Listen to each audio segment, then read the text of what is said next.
जिन countries का नाम ले रहे हैं विद एंड विदाउट फ्रीलांसिंग और just on the base of अच्छा इंटरमीडिएट हम जा सकते हैं। आप अगर मूव करना चाह रहे हैं और आपके ग्रेड्स ठीक हैं और स्टडी में ज़्यादा गैप नहीं है तो आप सलाहुद्दीन भाई बताइएगा कि हमारे पास कौन कौन से कंट्रीज़ हैं जो हमें विद एफएससी डिग्री के साथ ऑक्यूपाई कर सकते हैं। पाकिस्तानी स्टूडेंट्स की एक अच्छी रिप्यूट है, स्पेशली इस्तांबुल में हम लोग देखते हैं कि अल्हम्दुलिल्लाह पाकिस्तान की बड़ी रिस्पेक्ट है। आफ्टर दैट वो वहाँ पे फिर फैमिली को भी इनवाइट कर सकते हैं। जी, उसमें ये है कि आप डेफिनेटली जब आपके पास वर्क परमिट होगा, आप अपॉर्चुनिटी कार्ड से शिफ्ट हो गए वर्क परमिट पे, उसके बाद जब आपकी डॉक्यूमेंटेशन कंप्लीट हो जाएगी कहीं ना कहीं जॉब कर रहे हैं, उनके पास क्वालिफिकेशन और एक्सपीरियंस है, तो विद इन 30 to 50 लाख के बजट कहाँ पे विद फैमिली ट्रैवल कर सकते हैं। दो लोगों का इकट्ठे मूव करना मुश्किल, तो पहले किसी एक को प्रिंसिपल एप्लीकेंट बनाएं। फिर कहीं ये ना हो अगर आप अपनी वाइफ को भेज दें तो वो वहाँ जाके आपको ब्लॉक कर दें।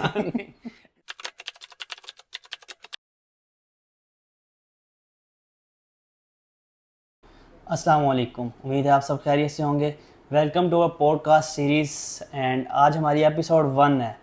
तो इसमें हमने एक बहुत ही स्पेशल गेस्ट इनवाइट किए हैं all the way specially from Turkey, और जो कि पाकिस्तान की इस वक्त मौजूदा इकोनॉमिकल सिचुएशन चल रही है और आए दिन जो स्पेशली आईटी इंडस्ट्री को और फिनांसर्स को एवरीडे इश्यूज फेस करना पड़ रहे हैं। तो इस तरह की सिचुएशंस के अंदर हमें क्या करना चाहिए, किस तरह हम पाकिस्तान से माइग्रेशन करके किसी अच्छी जगह पर जाके रह सकते हैं with better lifestyle, with better facilities, और किस तरह से हम एज एन एजुकेटेड पर्सन और विदाउट क्वालिफिकेशन बाय ट्रैवल कर सकते हैं। तो इन सारी बातों में इंशाल्लाह आज हम आज नज़र डालेंगे और देखेंगे कि हमारे पास क्या ऑप्शंस हैं। सलाहुद्दीन भाई हैं हमारे साथ, और he is specially here from Turkey, और आज हमारे साथ इंशाल्लाह एक हेल्दी डिस्कशन करेंगे ओवर इट। और इनका 14 साल का एक्सपीरियंस है in consultancy and international visas and travelling etcetera. So off to Salahuddin भाई, और वेलकम सलाहुद्दीन भाई, आज आप हमारे पास स्पेशली इस इवेंट में आए, तो कैसे हैं आप? Thank you very much Mujahid for having me today. बहुत शुक्रिया, आपने बड़ा अच्छा इंट्रोडक्शन भी करवाया। लेकिन आप जब कह रहे थे कि हम बात करेंगे कि कैसे पाकिस्तान से इजीली माइग्रेट किया जाए, तो ये लफ्ज़ बड़ा एक दफ़ा बीइंग पाकिस्तानी परेशान करता है कि जब हम ये बात कर रहे होते हैं कि अपने घर से बाहर जाने की जब बात हो रही होती है तो दिल को थोड़ा सा धचका सा लगता है।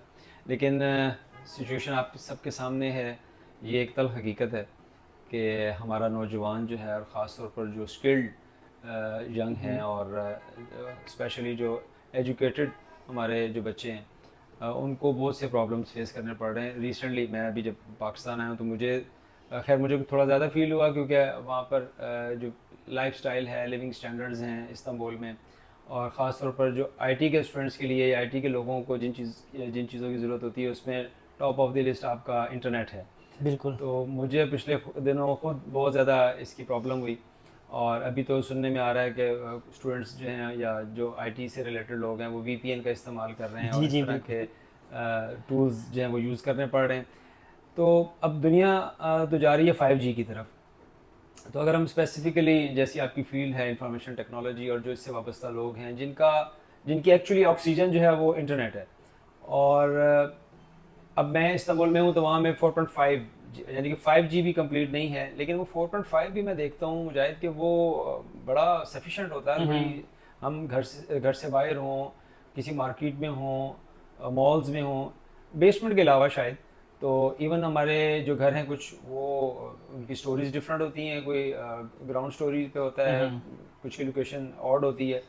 लेकिन मुझे नहीं महसूस हुआ कभी कि इंटरनेट का कोई बहुत ज़्यादा इशू है। जी जी। तो अगर थोड़ा बहुत हो भी तो थोड़ी सी लोकेशन चेंज करने से ये इशू सॉल्व हो जाता है। लेकिन इस वक्त जो पाकिस्तान में करंट सीन चल रहा है इंटरनेट के कनेक्शंस के हवाले से, स्पीड के हवाले से, बाकी मुझे ज़्यादा अंदाज़ा नहीं पैकेजेस के क्या रेट्स हैं, लेकिन रेट पे तो तब बात हो जब हमें सर्विस मिल रही हो। जी। तो ये बड़ा एक इशू है इस वक्त जो मेरे ख्याल में बच्चों को फेस करना पड़ रहा है। लिविंग स्टाइल वो तो हम उस पर बाद में बात करेंगे। तो सलाहुद्दीन भाई ज़रा अपना थोड़ा सा इंट्रोडक्शन करवा दें ताकि ऑडियंस को पता चल जाए कि सलाहुद्दीन भाई कौन है, क्या करते हैं, कब से कर रहे हैं। मैं कुछ भी नहीं हूँ जी, मैं बस एक सादा सा आम पाकिस्तानी हूँ, और 2010 में मैंने 2009 में अपना एमबीए कंप्लीट किया, और 2010 में मैंने अपना बिज़नेस स्टार्ट किया। शुरू से ही बिज़नेस का जो था माइंड था। कुछ अर्सा जॉब की थी मैंने स्टडी के साथ, लेकिन बस वो एक्सपोजर के लिए थी। 2010 में मैंने एजुकेशन कंसल्टेंसी स्टार्ट की और यूके का उस वक्त बड़ा बूम था। खैर वो अभी भी है, 2024 में भी मैं देखता हूँ कि बल्कि अब पहले से ज़्यादा रुझान है बाहर जाने का। तो लेकिन वो तब की बात है जब ब्रेग्जिट नहीं हुआ था, आपके लिए में होगा, यूके तो फिर अब ब्रेग्जिट हो चुका है, तो यूरोपियन यूनियन से बाहर है अब। तो उस वक्त बड़ा बूम था और बच्चे बड़े इंटरेस्टेड थे यूके जाने के लिए। तो हम लोगों ने उस वक्त फिर ये कंसल्टेंसी स्टार्ट की, सरगोदा से हमने स्टार्ट लिया और उसके बाद अल्हम्दुलिल्लाह फिर 2012 के बाद हमने फिर ऑस्ट्रेलिया और कुछ और डेस्टिनेशंस इस तरह ऐड होती गई। फ्रॉम लास्ट 14 इयर्स हम लोगों ने एजुकेशन कंसल्टेंसी में ही काम किया। हम अपनी कोर से नहीं हटे और अल्लाह का शुक्र है कि उसमें जितने स्टूडेंट्स जो थे, बहुत से बच्चे अब पास आउट हो चुके हैं बहुत अच्छी यूनिवर्सिटी से। जैसे मैं बता रहा था आपको, हमने ऑस्ट्रेलिया को ऐड किया, फिर थाईलैंड, मलेशिया, इस तरह कंट्रीज़ ऐड होते गए और फिर हमने यूएस से स्टूडेंट्स को रिक्रूट किया एजुकेशन के लिए। फिर यूरोप का थोड़ा सा ट्रेंड आया था कोरोना से 2 साल पहले, उसमें स्पेन, हंगरी का बहुत अच्छा वक्त था कि बच्चों ने इजीली वीज़ाज़ जो थे वो लिए। और लेकिन बस फिर ये कोरोना के बाद थोड़ी सिचुएशन चेंज हुई, आपके सामने ग्लोबली जो इशू था। उसके बाद फिर हम लोगों ने लाहौर में अपनी एक ब्रांच स्टार्ट की और पिछले 4 साल से मैं कोरोना के बाद से इस्तांबुल सेटल हूँ। यहाँ पे थोड़ा सा फिर वीज़ा का इशू था, फिर पाकिस्तानी पासपोर्ट की वैल्यू आपके सामने, हमें हमारा बिज़नेस बहुत ज़्यादा इसमें जैसे चौथे नंबर पे हैं तकरीबन बस ये चौथा नंबर भी मेरा ख्याल में अब रैंकिंग मुझे अंदाज़ा नहीं कि इस वक्त क्या है, लेकिन बहरहाल हम जिन कंट्रीज़ को डील कर रहे हैं एजुकेशन के लिए, उसमें को बहुत आसानी नहीं होती वीज़ा लेने में। बहुत से डॉक्यूमेंट्स बच्चों को लगाने पड़ते हैं और इवन जो बच्चा बहुत ज़्यादा स्किल्ड हो, एजुकेटेड हो, उसके बावजूद उस बेचारे को डॉक्यूमेंट्स में बहुत ज़्यादा प्रॉब्लम फेस करना पड़ता है। तो बस 4 साल से फिर इस्तांबुल में हैं और अल्हम्दुलिल्लाह वहाँ पर भी रहकर हम एजुकेशन कंसल्टेंसी कर रहे हैं और पाकिस्तानी स्टूडेंट्स को जिस हद तक हो सकता है पाकिस्तान से लीगल वे में मूव करने में जो आसानी पैदा कर सकते हैं हम बच्चों के लिए वो करते हैं और उनकी जितनी गाइडलाइन हो हम उनको। ज़बरदस्त ज़बरदस्त। तो सलाहुद्दीन भाई, सिचुएशन फिर आपके सामने, आपने खुद भी ऑलरेडी बता दिया है वीपीएन और इंटरनेट का इस्तेमाल किस तरह से हमारे पास हो रहा है और क्या सिचुएशन है। तो फ्रीलांसर्स के लिए हमें कोई इजी वे बताएं कि जिसमें हमारे पास एक एवरेज फ्रीलांसर जो $2000 से $4000 ऑलमोस्ट मंथली अर्न कर रहा हो, तो उसके लिए क्या ऑप्शन है और तकरीबन कितने प्रोसेस के अंदर वो कितने टाइम पीरियड में और किस प्रोसीजर के थ्रू पाकिस्तान से निकल सकता है, उसमें क्वालिफ़िकेशन की क्या रिक्वायरमेंट्स हैं, फ्रीलांसर के लिए क्वालिफ़िकेशन होना ज़रूरी है या नहीं है, तो इस बारे में कोई हमें ऑप्शन बताएं। मुजाहिद भाई, ये एक बड़ी वास्ट फील्ड है और आपके इस क्वेश्चन के अंदर 2-3 क्वेश्चंस हैं जिनको मैं कोशिश करूँगा कि जितना आसान हो सके अपने लिस्टर्स के लिए और व्यूअर्स के लिए आसान करें। अच्छा, इसमें सबसे पहले तो है आपका क्वेश्चन था क्वालिफ़िकेशन। तो अब फ्रीलांसिंग जो है ये खुद से एक स्किल है। अब बहुत सी फील्ड्स हैं जिसमें बच्चे पाकिस्तान में फ्रीलांसिंग कर रहे हैं, उसमें कुछ स्पेसिफिक डिग्री की रिक्वायरमेंट नहीं है और किसी कंट्री की रिक्वायरमेंट है भी नहीं कि आप अगर फ्रीलांसर हैं तो हमें ये वाली डिग्री या ये वाला कोर्स जो दिखाएं हमें। इसमें आपकी स्किल मैटर करती है सबसे पहली चीज़ जो है।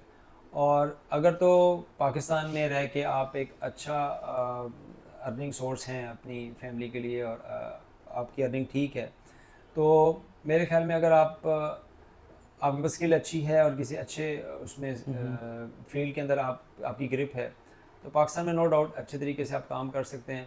दूसरी चीज़ है कि आपका मूव करने का जो क्वेश्चन था कि इस बेस पे मूव कैसे किया जाए। अब मूव करने में भी काफ़ी चीज़ें हैं, उसमें एक डिपेंड करता है कि आप एजुकेशन की बेस पे मूव करना चाह रहे हैं, तब तो आपको एकेडमिकली स्ट्रॉन्ग होना पड़ेगा। तो पहली चीज़ जो मैंने बताई कि फ्रीलांसिंग में आपको स्किल अपनी फील्ड के अलावा कोई क्वालिफिकेशन की बहुत ज़्यादा ज़रूरत नहीं है। जैसे हम अक्सर अपने मोटिवेशनल स्पीकर्स हैं कुछ, उनसे सुनते रहते हैं कि डिग्री की ज़रूरत नहीं है, स्किल ले लो। तो अब इसमें भी पाकिस्तान में 2 ग्रुप्स बन गए, कुछ कहते हैं कि डिग्री करें और कुछ कहते हैं कि ना करें। डिग्री की कोई ज़रूरत नहीं है। तो मैं बहरहाल जितना मेरा एक्सपोजर है पाकिस्तान से बाहर का, तो उसमें मेरा ख्याल में डिग्री की वर्थ है। डिग्री एक प्लस पॉइंट जी, एक बल्कि मैं समझता हूँ बेस आपकी डिग्री होती है, आपकी स्किल, उसके बाद जो सेकंड लेयर है आपकी जो स्किल की, वो आपकी स्किल्स हैं या जिस फील्ड में आप एक्सपर्ट हैं। तो मेरे ख्याल में डिग्री की ज़रूरत आपको ज़िंदगी के किसी न किसी मोड़ पे ज़रूर पेश आती है। तो आपको अगर मूव करना है एजुकेशन की फील्ड बुनियाद पे, उसमें फिर आपके पास एटलीस्ट इंटरमीडिएट क्वालिफिकेशन होनी चाहिए, जो आपका क्वाश्चन था कि क्वालिफिकेशन कितनी हो। अच्छा, उसमें सिर्फ कितनी काफ़ी नहीं है, लाइक ये तो मैंने आपको बता दिया कि इंटरमीडिएट बहुत ज़रूरी है। वो आपका कोई भी एफएससी है, आईसीएस है, आईकॉम है, कुछ भी है, सिंपल एफए है, एफआईटी है, आपका इंटरमीडिएट हो और मिनिमम क्वालिफिकेशन जो आपकी एफए है उसमें 60%, आपकी जो परसेंटेज है वो 60% आपके मार्क्स होने ज़रूरी हैं। और कोशिश ये करें कि जिन बच्चों का कोरोना से पहले की डिग्री है वो उनका थोड़ा स्टडी गैप ज़्यादा है, क्योंकि अब 24 चल रहा है। सलाउद्दीन भाई बताइएगा कि हमारे पास कौन कौन से कंट्रीज़ हैं जो हमें विद एफएससी डिग्री के साथ ऑक्यूपाई कर सकते हैं? हाँ, इंटर की बेस पे बहुत से कंट्रीज़ अभी भी पाकिस्तान को वेलकम कर रहे हैं और पाकिस्तानी स्टूडेंट्स की एक अच्छी रिप्यूट है। स्पेशली इस्तांबुल में हम लोग देखते हैं कि अल्हम्दुलिल्लाह पाकिस्तान की बड़ी रिस्पेक्ट है, और जो हम खुद वहाँ बल्कि इंजॉय करते हैं, हम महसूस तो करते हैं, इंजॉय भी करते हैं उसको। और इसके अलावा आज़रबाईजान ये एक ऐसा मुल्क है जो अभी पाकिस्तानीज़ की बहुत ज़्यादा रिस्पेक्ट कर रहा है, पाकिस्तान के लोगों का अच्छा वहाँ पर नाम है। ये आप जिन कंट्रीज़ का नाम ले रहे हैं विद एंड विदाउट फ्रीलांसिंग और just on the base of अच्छा, इंटरमीडिएट हम जा सकते हैं? मुझे भी इसमें लिस्ट लंबी है, मैं आपको मुख्तसर बता देता हूँ, टाइम को सेव करते हैं। इंटर की बेस पे आपके पास, आपको अगर मूव करना चाह रहे हैं और आपके ग्रेड्स ठीक हैं और स्टडी में ज़्यादा गैप नहीं है, तो आप तुर्की मूव कर सकते हैं, आज़रबाईजान मूव कर सकते हैं, तुर्किश साइप्रस है जिसको हम नॉर्थ साइप्रस कहते हैं, यहाँ मूव कर सकते हैं। ये जो मैंने आपको 3 कंट्रीज़ बताए हैं, मैंने स्टार्ट इनसे इसलिए लिया कि ये आपके बजट में आ जाते हैं। पाकिस्तान में जो इस वक्त लोगों के बजट की सूरत हाल है, जो इकोनॉमिक कंडीशंस हैं, उसमें अगर आप कहें कि लेस दैन मिलियन या कहें कि with in a million rupees, तो आपका बजट अगर 10 लाख से नीचे है तो आप इन 3 कंट्रीज़ में इजीली मूव कर सकते हैं यूनिवर्सिटी की 1 साल की फ़ी पे करके। अच्छा, ये एजुकेशन बेस पे अगर आप मूव करना चाहते हो, प्लस आपके पास अगर कोई स्किल है तो आप वहाँ स्टडी भी कर सकते हैं इन 3 कंट्रीज़ में, हार्ड जॉब कर और सकते आप या और जॉब तो है फिजिकली वो भी हो सकती है, लेकिन आपके पास अगर स्किल है तो इन कंट्रीज़ में आपको इंटरनेट की सर्विस बहुत अच्छी मिलेगी, लिविंग स्टैंडर्ड बहुत अच्छा है, पीसफुल एनवायरनमेंट है, साफ़ सुथरा माहौल, खाना पीना सब कुछ आपको अच्छा मिलेगा। आपने जैसे अपना लैपटॉप लेना है और आप किसी भी जगह पर बैठ के, इवन अपनी यूनिवर्सिटी की लाइब्रेरी में बैठ के, जब आपकी क्लासेस ना हो, आप अपना काम कर सकते हैं। तो ये वो कंट्रीज़ हैं जो उन फैमिलीज़ के लिए अफोर्डेबल हैं जिनका बजट 10 लाख रुपए से कम है। लेकिन आप सस्ते में अगर कहीं मूव करना चाहते हैं एकेडमिकली, अपने एकेडमिक्स की बेस पे, तो वो ये 3 कंट्रीज़ हैं।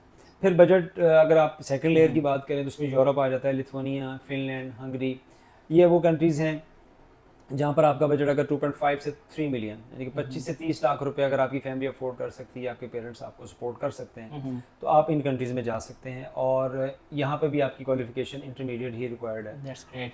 सलाउद्दीन भाई, फ्रीलांसर्स के लिए एक टर्म सुनी है हमने, डिजिटल नोमैड वीज़ा। जी हाँ, ये कौन कौन से कंट्रीज ऑफर कर रहे हैं? डिजिटल नोमैड वीज़ा की तरफ अब बहुत से कंट्रीज़ कुछ सोच रहे हैं और बहुत से मूव हो चुके हैं। लाइक यूरोप में स्पेन नोमैड वीज़ा को बड़ा प्रमोट कर रहा है। आपके पास अभी दुबई ने स्टार्ट कर दिया है 2024 में। वैसे दुबई ने विजिट वीज़ा बिल्कुल पाकिस्तान के लिए ऑलमोस्ट बैन ही कह सकते हैं आप, सख्ती कर दी है, डॉक्यूमेंटेड कुछ इश्यूज़ हैं उसमें, और एक शर्त उन्होंने रख दी है कि आपके पास एटलीस्ट किसी यूनिवर्सिटी की डिग्री हो। अब डिग्री होल्डर के अलावा दुबई में विजिट वीज़ा आप अप्लाई नहीं कर सकते। फ्रीलांसिंग एक ऐसी, वाकई आपने जो बात की है वो ठीक है कि दुबई आपको फ्रीलांसर्स का वीज़ा दे रहा है, और आपके पास अगर आपकी लिविंग है 1 साल की, 2 साल की शो कर सकते हैं, तो आपके लिए एक अच्छा डेस्टिनेशन हो सकता है दुबई। यूरोप में स्पेन आपके लिए एक अच्छा डेस्टिनेशन है। पुर्तगाल भी दे रहा है और मलेशिया भी। ये वो कंट्रीज़ हैं, पुर्तगाल या जो, ये आपको जॉब अपॉर्चुनिटीज़ भी दे रहे हैं। लाइक आपको ये job search visa last year 2023 में स्टार्ट किया पुर्तगाल ने, उसमें बहुत से पाकिस्तानीज़ ने उसको अवेल भी किया, और मेरे बहुत से जानने वाले स्टूडेंट इवन टर्की से मूव हुए हैं वहाँ पे, and they are very happy there. और ये नोमैड वीज़ा जो है यूरोप के अक्सर कंट्रीज़ जो हैं ये ऑफर कर रहे हैं। तो ऑन द एवरेज इसमें हमारे पास कितनी आपकी मंथली इनकम होनी चाहिए टू अटेन दिस वीज़ा?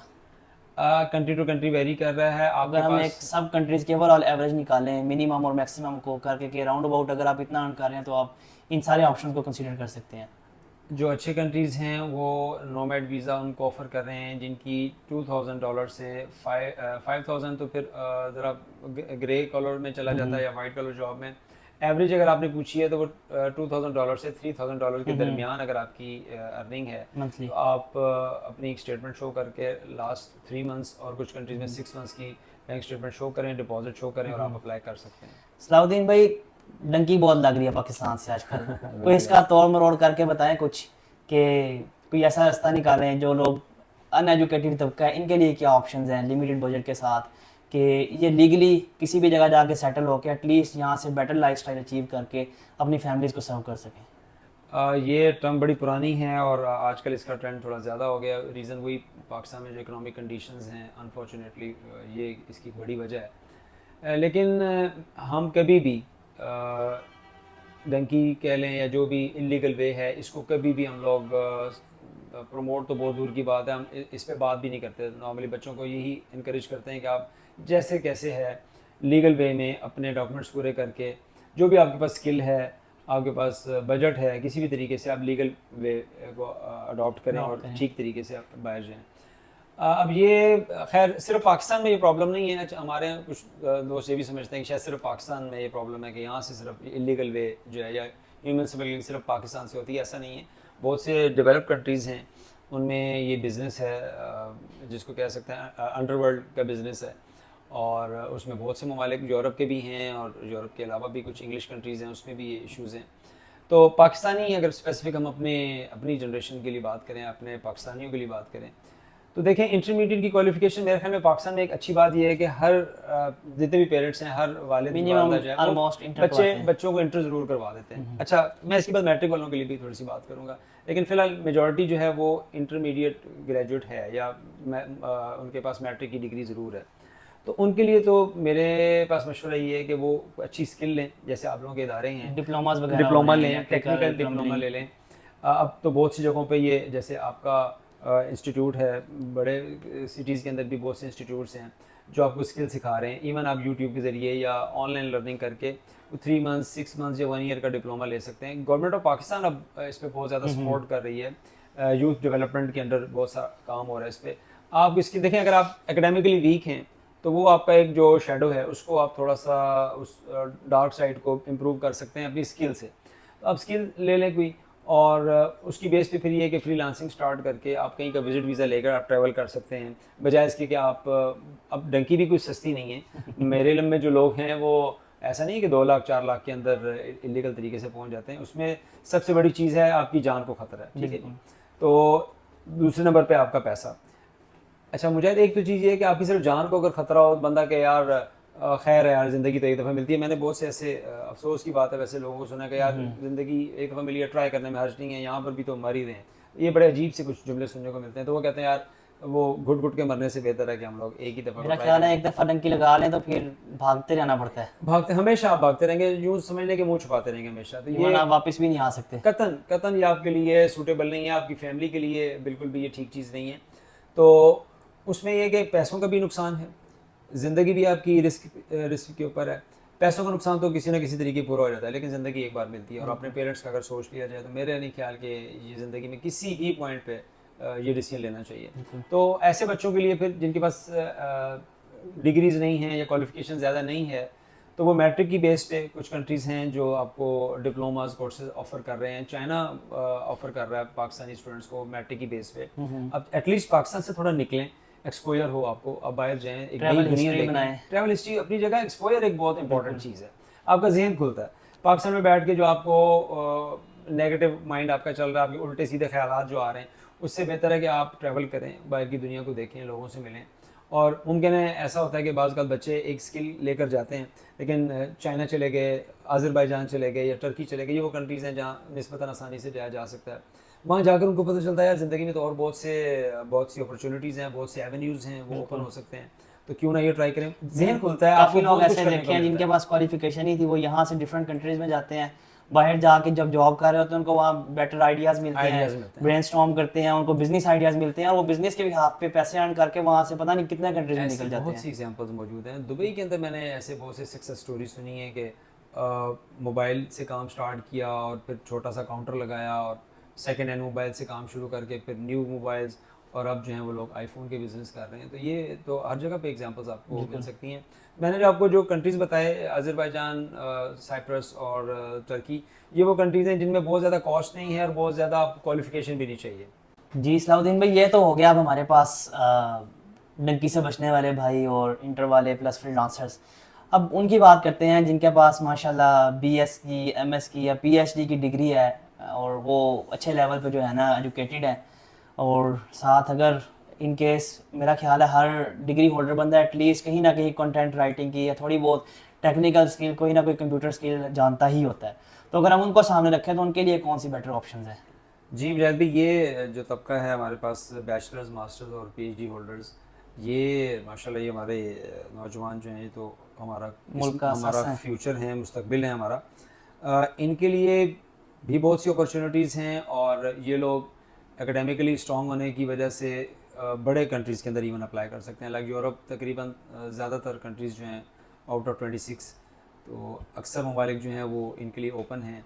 खा वो मास्टर्स के लिए जाना चाह रहे हों, पीएचडी के लिए, रिसर्च के लिए जाना चाह रहे हों, उसमें जा सकते हैं। इवन यूएसए, कनाडा, ऑस्ट्रेलिया थोड़ा सा इशू है इस वक्त। पाकिस्तान 2024 में 25 में उम्मीद है कि कुछ वीज़ा पॉलिसी जो है वो नरम होगी।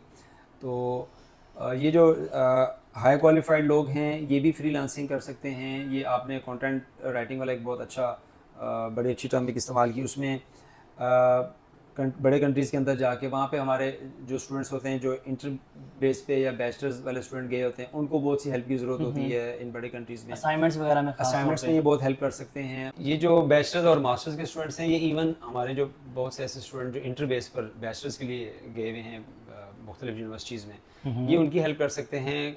कंटेंट राइटिंग आपने एक अच्छी चीज़ बताई, प्रोजेक्ट में उनकी हेल्प हो सकती है, उनके असाइनमेंट्स बनाने में, उनके थीसिस में उनकी हेल्प हो सकती है। ये तो एक प्रोस्पेक्ट है। इसके अलावा जो स्किल्ड या हाई क्वालिफाइड जो बच्चे हैं, उनके पास यूरोप के बहुत सी कंट्रीज़ ने, अभी आपने शुरू में बात की नोमैड वीज़ा, एक नई टर्म अब आई है चांसन कार्टे कार्ड। जर्मनी ने एक बहुत अच्छी अपॉर्चुनिटी निकाली है स्टूडेंट्स के लिए जिनके पास 2 इयर्स की टेक्निकल एजुकेशन है आफ्टर मैट्रिक, लेकिन जिनके पास टेप्टा का डिप्लोमा है, या जिनके पास 4 ईयर बैचलर्स प्रोग्राम है जिसको हम इक्वल टू 16 ईयर्स बोलते हैं, बीएस ऑनर्स के जो स्टूडेंट्स हैं, उनके लिए जर्मनी ने एक बहुत अच्छी अपॉर्चुनिटी ऑफर की है। वो अपॉर्चुनिटी कार्ड है जो दैट इज़ फॉर 1 ईयर। आपके पास 12 महीने का वीज़ा, 12 महीने आप स्टे कर सकते हैं। आपको जस्ट अपनी बैचलर्स की डिग्री और आपको अपना लैंग्वेज, उसमें 2 ऑप्शंस हैं। अगर आपके पास जर्मन लैंग्वेज है तो वो A1 या मिनिमम A1, और अगर A2 हो तो उसके पॉइंट्स ज़्यादा मिल जाएंगे आपको। अगर आपके पास जर्मन लैंग्वेज का डिप्लोमा नहीं है तो आपके पास आइल्स होना चाहिए, आइल्स एटलीस्ट B2 लेवल, तो 6.5 आइल्स हो। 6 पे भी बच्चे अप्लाई कर सकते हैं, डिपेंड करता है, 6 पॉइंट्स पूरे होने ज़रूरी हैं आपके। उस पर हमारे जो अच्छी क्वालिफिकेशन के जो बच्चे हैं वो जर्मनी अप्लाई कर सकते हैं। ऑस्ट्रिया, एक तो है ऑस्ट्रेलिया, यूरोप में है ऑस्ट्रिया, ऑस्ट्रिया के लिए अप्लाई कर सकते हैं। वो फुल स्कॉलरशिप ऑफर करता है। इटली, जर्मनी किसी दौर में स्कॉलरशिप देते होते थे, लेकिन आजकल इनकी अपॉइंटमेंट्स का बहुत मसला है। इटली और जर्मनी की एम्बेसीज जो हैं वो स्टडी वीज़ा के बच्चों, रश बहुत ज़्यादा है और बच्चों को इवन 8 माह, 10 माह, 1 साल तक वेट करना पड़ा है, तब तक उनका 1 साल गुजर चुका होता है, 2 सेमेस्टर्स गुजर चुके होते हैं। तो जर्मनी का अपॉर्चुनिटी कार्ड किया जा सकता है और हर किस्म की रहनुमाई के लिए इंशाल्लाह हम अवेलेबल। सलाउद्दीन भाई, उसमें जो हमारा हाईली क्वालिफाइड तबका है, इसको तकरीबन कितनी फंडिंग की ज़रूरत होती है, कितना ये स्पेंड करके इन कंट्रीज़ में जा सकते हैं ऑन द एवरेज? अच्छा, इसमें जिन कंट्रीज़ की मैंने बात की, बड़े मुल्कों की अगर बात कर लें, यूएस से अगर स्टडी के लिए जाता है बच्चा, तो इसमें सबसे अच्छी चीज़ ये है कि आपने जस्ट अपने सोर्स ऑफ इनकम बताना है कि मेरे पास अपने 1 साल का लिविंग मेरे पास अवेलेबल है और मैं अपना रिटर्न टिकट अफोर्ड कर सकता हूँ। और फ़ी जो है यूएसए की जो मैक्सिमम यूनिवर्सिटीज़ हैं वो वीज़ा के बाद लेती हैं। तो आपको वीज़ा तक अगर एस्टिमेट करना है तो आप कह सकते हैं कि $1000 के अंदर आपको पता चल जाता है कि मैं यूएसए जा सकता हूँ या नहीं, या मुझे वीज़ा मिल गया या नहीं। उसमें आपका I-20 का एक्सपेंस है, एम्बेसी की फ़ी है और एडमिशन, एनरोलमेंट, ये सारी चीज़ें मिला के यानी कि 3 लाख रुपए में आपको आइडिया हो जाता है कि वीज़ा लगा या नहीं लगा। उसके बाद फिर आपने यूनिवर्सिटी की जो ट्यूशन फीस है वहाँ पहुँच गई। ये है यूएसए। इसके अलावा कॉस्ट अगर हम देखें स्टडी वीज़ा की तो यूके 4 मिलियन से 4.5 मिलियन, 45 लाख। इसमें जो जिस तरह यूएसए का प्रोसीजर है, सब कंट्रीज में ऐसे ही है कि पहले आपने वीज़ा अप्लाई करना था यूनिवर्सिटी? नहीं, अमेरिका सबसे मुख्तलिफ है। अमेरिका में आपने ट्यूशन फ़ी, क्योंकि मैं जितनी भी कंट्रीज़ की कॉस्ट बता रहा हूँ इसमें जो बड़ी कॉस्ट है वो ट्यूशन फ़ी है। लाइक यूके में एटलीस्ट 12,000 पाउंड जो है वो 1 साल की फ़ीस है। 50% बच्चे को पाकिस्तान से पे करनी पड़ती है, लाइक 6,000, या इवन कुछ यूनिवर्सिटीज़ 8500 पाउंड भी डिमांड करती है।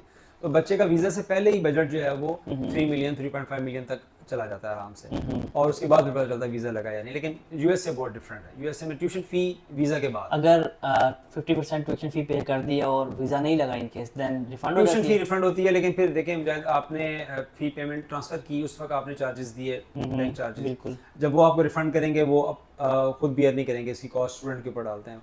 तो वो आपको दोनों तरफ की जो मतलब ना करते आपका लाख 2 लाख 3 लाख लग जाना इससे फिर ज़्यादा भी, अगर आपका प्रोसीजर नहीं भी होता ना भी, अगर आपका रिफ्यूजल भी है तो एम्बेसी फी भी आपकी ज़ाया नॉन होती है। रिफंडेबल। तो 5 लाख तक यूके और इस तरह की जो कंट्रीज़ हैं इनमें लॉस हो जाता है। बाकी अगर आप ऑस्ट्रिया स्कॉलरशिप अप्लाई कर रहे हैं उसमें इतना, एक तो रिफ्यूजल का चांस बहुत कम है क्योंकि आप स्किल बेस पे जा रहे हैं, ठीक है, आपकी क्वालिफिकेशन अच्छी है, आपको वहाँ पर स्कॉलरशिप मिला है, तो स्कॉलरशिप की बेस पे जब अप्लाई करते हैं तो वीज़ा चांस बढ़ जाता है। फिर आपकी खुदा न खासा अगर फिर भी वीज़ा रिफ्यूज़ होता है तो उसकी एम्बेसी फी इतनी ज़्यादा नहीं है, 120 यूरोज़ फी है, और आपके पास अपनी बैंक स्टेटमेंट 3 मिलियन के राउंड ऑफ शो करनी है क्योंकि ट्यूशन फ़ी आपकी यूनिवर्सिटी पे कर रही है ऑस्ट्रिया की, आपने सिर्फ अपना 1 साल का लिविंग जो है वो शो करना है। फिर जर्मनी का जो अपॉर्चुनिटी कार्ड है इसकी मैं आपको कॉस्ट बता दूँ, इसमें आपने 1 साल का वीज़ा अप्लाई करना है और उसमें 6 पॉइंट्स आपने लेने हैं जिसमें आपके एज के पॉइंट्स हैं, आपकी एज 18 प्लस और 34 से कम हो, तो इसमें आपको मैक्सिमम पॉइंट्स मिलते हैं। आपकी लैंग्वेज जैसे मैंने पहले बताया, अगर आपके पास आइल्स है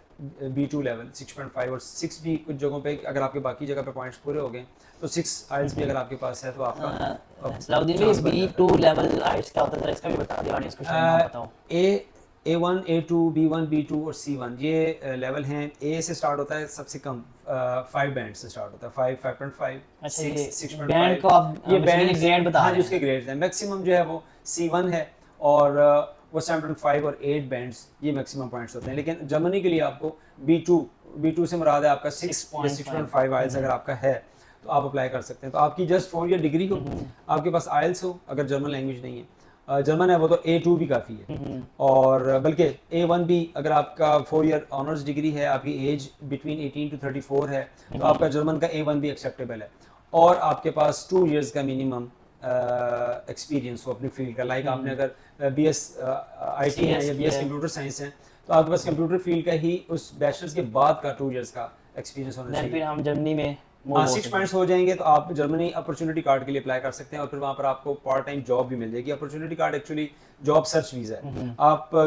की जो जर्मन गवर्नमेंट है वो आपको ये कहती है कि हम आपको 1 साल का टाइम दे रहे हैं, आप जॉब ढूंढ लें वहाँ पे। बाहर जाके अगर लेट्स से हम अपॉर्चुनिटी कार्ड पे जाते हैं तो क्या बाहर जाके अपनी कंपनी भी एस्टैब्लिश कर सकते हैं? अपॉर्चुनिटी कार्ड एक्चुअली मुजाहिद भाई जॉब सर्च वीज़ा है। आप एम्बेसी को ये कह रहे हैं कि मेरे पास स्किल है, मेरे पास डिग्री है और मेरे पास 1 साल का खाना पीने का बंदोबस्त है। वो 12,324 यूरोज़ आपने शो करने हैं अपने ब्लॉक अकाउंट के अंदर। तो जर्मनी ब्लॉक अकाउंट जो है वो आपको कंपलसरी करता है। तो ब्लॉक अकाउंट में आप 12,324 यूरो, और पाकिस्तानी आजकल के रेट के हिसाब से यूरो अगर देखें तो 38 से 40 लाख रुपए। तो आपने जस्ट वो 4 मिलियन अपने अकाउंट में रखना है। बाकी वीज़ा पे कॉस्ट बहुत ज़्यादा नहीं है। आप लमसम सारी अगर मुझसे कॉस्ट पूछें तो 4.5 मिलियन में आपका तमाम इसमें आप एज एन इंडिविजुअल मूव कर सकते हैं, इंडिविजुअल मूव करते हैं और आप बोलते हैं कि मैं वहाँ जाकर इंटरव्यूज़ दूंगा। इवन आपको इस वीज़े के ऊपर 1 साल का जो रेजिडेंस मिलेगा उस पर आप पार्ट टाइम जॉब कर सकते हैं 2 वीक्स, यानी कि 2 वीक्स आप, फॉर एग्जांपल मैं आया हूँ अपॉर्चुनिटी कार्ड के ऊपर, आप जर्मन कंपनी के ऑनर हैं, एम्प्लॉयर हैं आप मेरे, तो आप मुझे 2 हफ्ते के लिए टेम्परेरी बेस पे आप मुझे जॉब देंगे कि मेरी स्किल्स चेक हो जाएं 2 हफ्ते के बाद, और मुझे वो 2 हफ्ते का आप पे भी करेंगे। तो एवरेज इस वक्त अगर मैं बताऊँ तो 12 यूरोज़, जर्मनी में यूरो यूज़ होता है, यूरोपीय यूनियन है, तो 12 यूरो आपको पर आवर वेज मिलती है। तो एवरेज ये है इस वक्त। आप 2 हफ्ते काम करेंगे तो आपका एम्प्लॉयर आपको चेक भी कर लेगा और आपको भी समझ आ जाएगी कि मैं इस जॉब के लिए सूटेबल हूँ या नहीं। अगर आपकी अंडरस्टैंडिंग बन जाती है एम्प्लॉई की और एम्प्लॉयर की तो आपको फिर वो परमानेंट जॉब दे देते हैं। फिर आपका जो जॉब वीज़ा टाइटल है, पहले आप अपॉर्चुनिटी कार्ड पे थे, टेम्परेरी उस पे थे, अब आप वर्क वीज़ा पे कन्वर्ट हो जाएंगे। तो अगर आपको जॉब मिल जाती है तो आप स्विच करते हैं अपना वीज़ा, आप टेम्परेरी से वर्क वीज़ा पे कन्वर्ट। उसमें फैमिली को बुलाया जा सकता है, उसके बाद आप फैमिली को भी बुला सकते हैं। जर्मनी ने इस वक्त तो बड़ा आसान कर दिया है। आपके पास अगर बहुत अच्छी स्किल्स हैं तो 3 साल के बाद आपको वो परमानेंट रेजिडेंसी और पासपोर्ट ऑफर कर रहे हैं, और अगर आप नॉर्मल स्किल के हैं तो 5 इयर्स। आफ्टर दैट वो वहाँ पे फिर फैमिली को भी इनवाइट कर सकते हैं। जी, उसमें ये है कि आप डेफिनेटली जब आपके पास वर्क परमिट होगा, आप अपॉर्चुनिटी कार्ड से शिफ्ट हो गए वर्क परमिट पे, उसके बाद जब आपकी डॉक्यूमेंटेशन कंप्लीट हो जाएगी तो आप अपनी फैमिली को सपोर्ट कर सकते हैं और बुला सकते हैं। सलाउद्दीन भाई, फिर कितना अर्सा मिनिमम वहाँ जॉब करने के बाद बंदा अपनी कंपनी वहाँ पे रजिस्टर कर सकता है? कंपनी रजिस्ट्रेशन के लिए आपको कोई टाइम पीरियड नहीं है कि इतना टाइम स्पेंड करें तो आप एलिजिबल होते हैं। कंपनी तो आपने इन्वेस्टमेंट करनी है, कंपनी रजिस्टर करवाएं, उसका एक्सपेंस, और आपने एक ऑफिस सेटअप करना है, वो डिपेंड करता है अब आप ऑफिस किस लेवल का वर्क परमिट पे हम कंपनी रजिस्टर कर सकते हैं? नहीं, वर्क परमिट पे तो आप एम्प्लॉई हैं, आप जॉब ही कर सकते हैं। मतलब आपको 3 to 5 इयर्स में जब मुझे रेजिडेंस मिल जाएगी उसके बाद मैं अगला प्रोसीजर कर सकता 5 इयर्स में तो आपको पासपोर्ट मिल जाएगा इंशाल्लाह। हूँ। जर्मनी का जो इस वक्त करंट रूल है 2024 में जो सीन चल रहा है उसमें तो ये है कि आपके पास अगर स्किल है और आपने 5 साल वर्क परमिट पे गुजारे हैं तो आपको पासपोर्ट मिल जाएगा, और पासपोर्ट मिलने के बाद तो आप वहाँ के नेशनल हैं, शहरी फिर तो हैं, सब जो कर मर्जी करें, फिर आप एम्प्लॉयर बन सकते हैं even। अच्छा सलाउद्दीन भाई, ये तो होगी बात हमारी एजुकेटेड पर्सन्स की और सिंगल मोस्टली पीपल की। अब हम उनकी बात करते हैं जो हमारे पास लाइक 26 to 8, 28 या 30 इयर्स के यंगस्टर्स हैं जो अब फैमिली वाले हो गए हैं और एजुकेटेड भी हैं, प्लस फ्रीलांसर है नहीं है, वो एक अलग टॉपिक है, कहीं ना कहीं जॉब कर रहे हैं, उनके पास क्वालिफिकेशन और एक्सपीरियंस है। तो विद इन 30 to 50 लाख के बजट कहाँ पे विद फैमिली ट्रैवल कर सकते हैं, उनके पास क्या ऑप्शन है? मुजाहिद भाई, जो तो मैरिड लोग हैं उनको, उनके पास एक प्लस पॉइंट भी है और एक ड्रॉबैक है। ड्रॉबैक ये है कि फैमिली के साथ मूव करना पाकिस्तानी सोसाइटी जिन नॉर्म्स में हम रहते हैं थोड़ा मुश्किल हो जाता है मूव करना, तो ये एक ड्रॉबैक है। बेनिफिट ये है कि बाज़ औक़ात स्पाउस का जो रिकॉर्ड है एकेडमिक वो इतना स्ट्रॉन्ग नहीं होता या एक्सपीरियंस इतना नहीं होता कि वो पॉइंट्स क्लेम कर सके, तो फिर ये है कि हस्बैंड को मिसेस की डिग्री का या क्वालिफिकेशन का बेनिफिट हो जाता है या मिसेस को हस्बैंड के क्वालिफिकेशन का बेनिफिट हो जाता है, तो ये एक दोनों को एक दूसरे का प्लस पॉइंट मिल जाता है।